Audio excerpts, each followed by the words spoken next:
día más, con la gracia del Señor, proseguimos el comentario del Catecismo de nuestra Madre la Iglesia.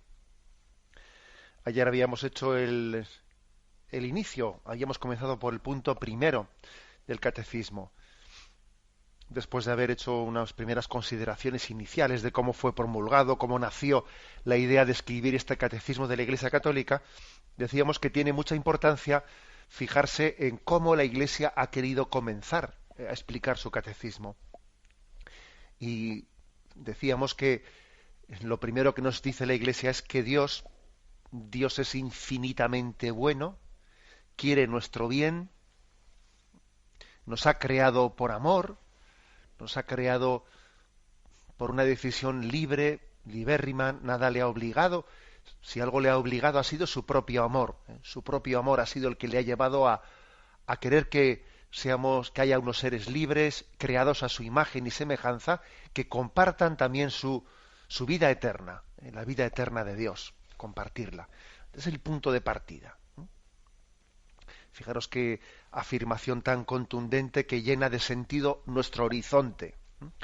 No es lo mismo vivir una existencia con horizonte o sin horizonte, no es lo mismo, no es lo mismo. Como a los burritos que les ponen las orejeras para que no vean más allá, que únicamente les ponen las orejeras para que vean 3 o 4 metros y no se distraigan y empujen del carrito y empujen del carro o tiren de la noria y tiren de la noria, ¿no? Bueno, pues si se me permite la imagen, yo creo que también a veces esta sociedad materialista que nos roba la fe, esta cultura que nos roba la fe, también a veces yo creo que nos trata como a burritos, ¿no? Que nos ponen las orejeras para que no veamos más allá, para que no nos preguntemos por nada, para que nos dediquemos a trabajar, a consumir, consume y calla.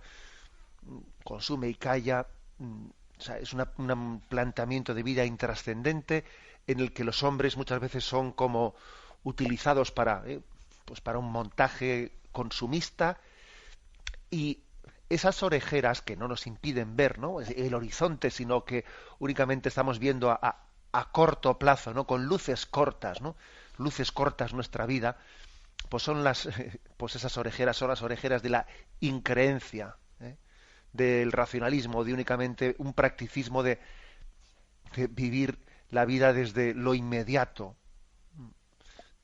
desde lo material, ¿no? Luego, el catecismo quiere quitarnos esas orejeras, quiere encender luces largas. ¿Qué diferencia hay de conducir con luces cortas a luces largas, ¿no? Encendamos las luces largas, veamos el horizonte de la existencia, veamos con qué plan, con qué proyecto nos ha creado Dios. Bueno, pues así comienza el catecismo. Y entonces lo primero que se nos dice es que Dios es bueno, infinitamente bueno, y tiene una voluntad salvífica universal. Él nos ha creado y ha venido al mundo, en la encarnación, en el misterio de la encarnación, con una voluntad salvífica universal. Dios quiere que todos los hombres se salven y lleguen al conocimiento de la verdad. Ese era, por lo tanto, un pequeño resumen, lo que dijimos ayer. Ahora vamos al punto segundo. El punto segundo que dice: para que esta llamada resuene en toda la tierra, Cristo envió a los apóstoles que había escogido, dándoles el mandato de anunciar el Evangelio.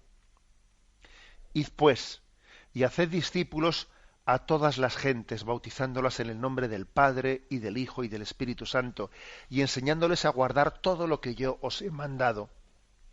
Y sabed que yo estoy con vosotros todos los días hasta el fin del mundo. Fortalecidos con esta misión, los apóstoles salieron a predicar por todas partes, colaborando el Señor con ellos y confirmando la palabra con las señales que la acompañaban. Bueno, pues hay por tanto una convocación. Dios tiene este plan universal salvífico, y para llevarlo a efecto, Él convoca. Él viene a reunir a todas las naciones para que contemplen su gloria.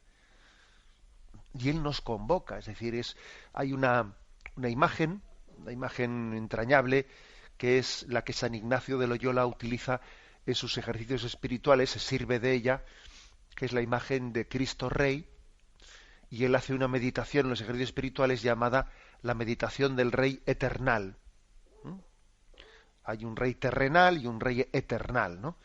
Bueno, pues San Ignacio, dentro del sentido del siglo XVI, ¿no? Siglo XV y siglo XVI, en el que él vive, que tiene esa especie de cultura caballeresca, el sentido caballeresco, una cultura también militar, una cultura del honor, una cultura de la conquista. Bueno, se sirve de esa imagen para utilizarla y para proyectarla en la voluntad salvífica universal que tiene Cristo, ¿no? Y San Ignacio viene a decirnos, imagínate un rey que es el rey. Claro, nosotros estas imágenes, digamos, caballerescas, militares, etcétera, les tenemos una cierta antipatía quizás en nuestra cultura, porque también hemos sido en el siglo XX hijos o sea, hemos sufrido los totalitarismos, y entonces, bueno, después de la experiencia nazi, después de la experiencia comunista, pues la verdad es que hay una cierta alergia, ¿no?, en nuestra cultura, pues esas imágenes caballerescas o militares. Pero aquí lo importante no es nuestra sensibilidad, sino vamos a intentar servirnos de la imagen para ir a Jesucristo, ¿no? Entonces San Ignacio dice, imagínate un rey honesto, un rey lleno de virtudes, que tiene un liderazgo atrayente, en el que sus súbditos confían plenamente porque han comprobado su voluntad de buscar el bien, ¿no?, para sus súbditos, de sacrificarse por sus súbditos, de no servirse de ellos. Imagínate, ¿no? Estamos hablando de una imagen ideal, idealizada. Imagínate ese rey que nos pide, hace un llamamiento a que colaboremos con él, a que colaboremos para poder hacer una llamada, una cruzada y liberar a los pueblos oprimidos por la opresión, etcétera, y nos pide nuestra colaboración. Y entonces dice San Ignacio, ¿qué súbdito habría que no le dijese que sí inmediatamente? ¿Qué súbdito habría que ante un rey, un líder con esa honestidad y esa santidad le dijese que sí? Bueno, pues cuánto más, dice él, ¿no?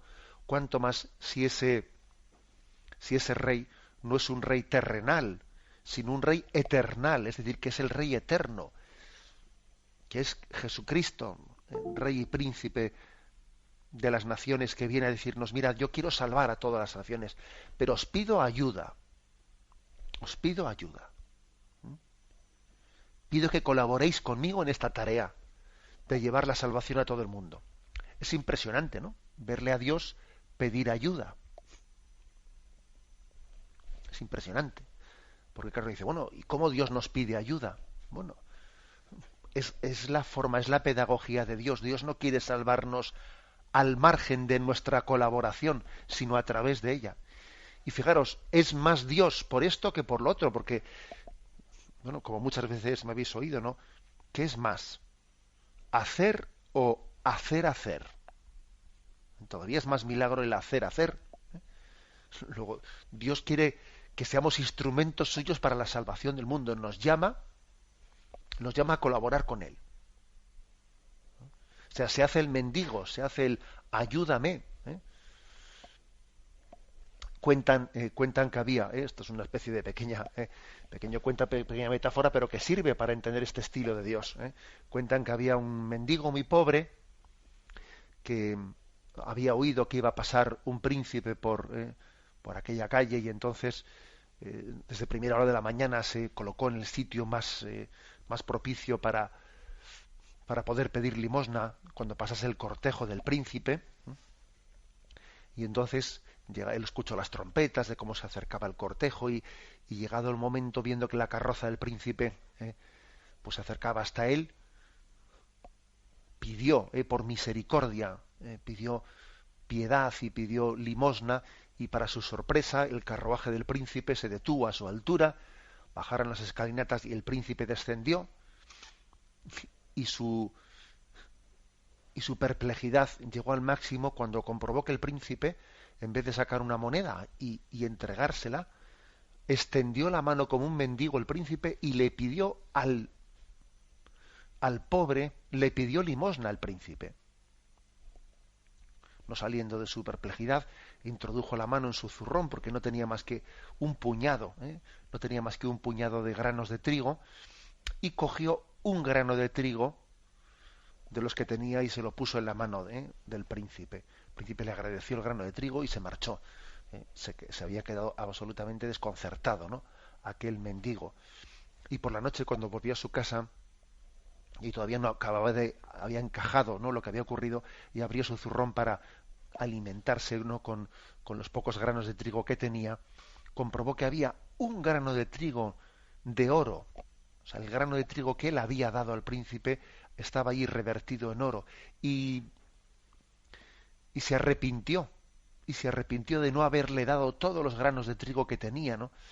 Porque entonces todos ellos hubiesen sido oro y haber sido cicatero y haberle entregado únicamente un grano de trigo. Bueno, ese pequeño cuento, ¿no?, que se narra, este pequeño cuento nos sirve también para hacer referencia a cómo Dios pide nuestra ayuda.